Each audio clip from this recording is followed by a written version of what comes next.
শিক্ষার্থীদের যে আন্দোলন, সেই আন্দোলনে নিহত হয়েছেন মুগ্ধ।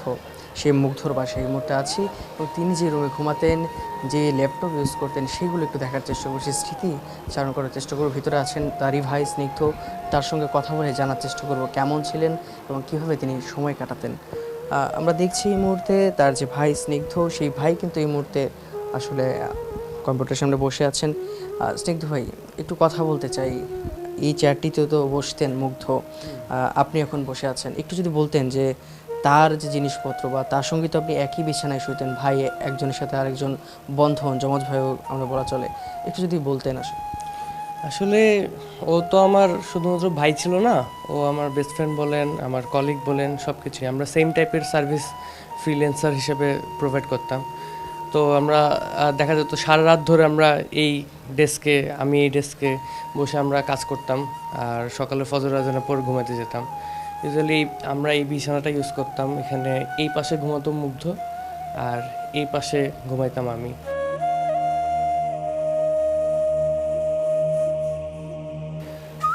আমার এখনও যখন রাতেরবেলা আমার ঘুম ভাঙে, আমার হুট করে মনে হয় যে আমার পাশে মুগ্ধই ঘুমায় আছে।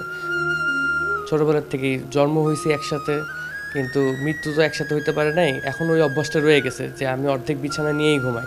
এখনও আমার এখন পর্যন্ত খেয়াল হয় না যাওয়ার পর থেকে আমি একবারও এই হাফটা ক্রস করছি নাকি রাতে ঘুমানোর মধ্যে। এই ল্যাপটপটা ছিল মুগ্ধর, আর এই ল্যাপটপটা আমার। আর এই ডেস্কটাতে বসেই মুগ্ধ কাজ করতো, এই পিসি আর এই ল্যাপটপে বসে ও এখানে সব কাজ করতো। সবই তো এখন আসলে পড়ে আছে। যখন কাজ করেন, কোন স্মৃতিগুলো আসলে ভাই, স্মৃতির কথা যদি বলেছেন, কোন জিনিসগুলো আসলে বেশি বলতেন তিনি? যখন আমরা বসে কাজ করতাম, আমরা ইউজুয়ালি যেহেতু সেম সার্ভিসই প্রোভাইড করতেছি, আমি কোনো কাজে যদি আটকায় যেতাম, ও আমাকে সেই কাজে হেল্প করতো। ও কোনো কাজে আটকায় গেলে আমি ওকে সেই কাজে হেল্প করতাম।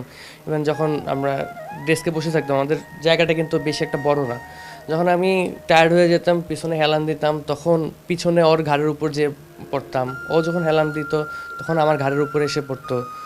তো এই মেমোরিগুলোই আমার সবসময় চেরিশ করে, যে আমি রাতে কাজ করার সময় স্পেশালি আমাদের সারাদিন অত কথা হতো না। যখন আমরা আড্ডা দিতে যেতাম তখন কথা হতো, আর রাতের বেলা স্পেশালি আমি ওর সাথে পার্সোনাল টাইমটা স্পেন্ড করতে পারতাম, লাইফের সব কিছু নিয়ে ডিসকাস করতে পারতাম। তার খুব ইচ্ছা ছিল ও নিউজিল্যান্ড অথবা সুইজারল্যান্ডে হায়ার স্টাডিজের জন্য যাবে।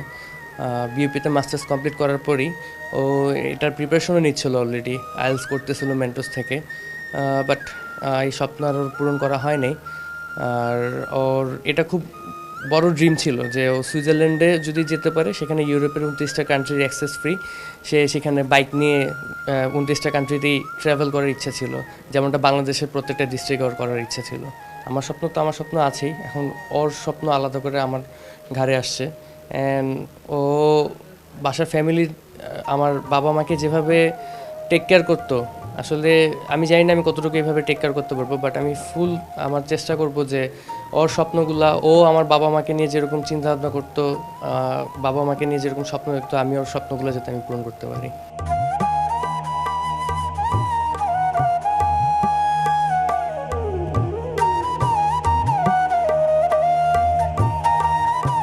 আমি যদি বলি, ও একটা ফ্রি বার্ড ছিল।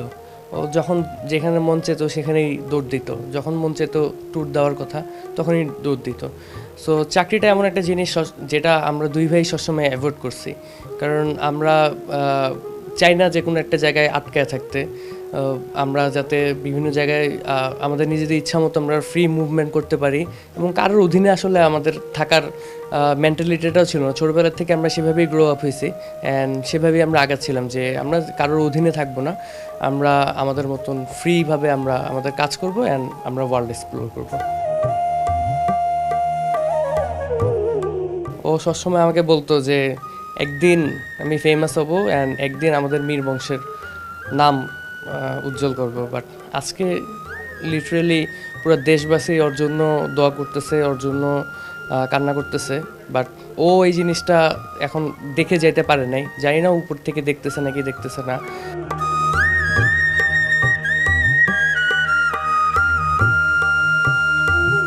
বাট ওর ড্রিম ফুলফিল করছে অ্যান্ড ও ও ড্রিম ফুলফিল করছে অ্যান্ড ও আমাদের সবাইকে প্রাউড ফিল করে দিয়েই তারপর আল্লাহর কাছে গেছে।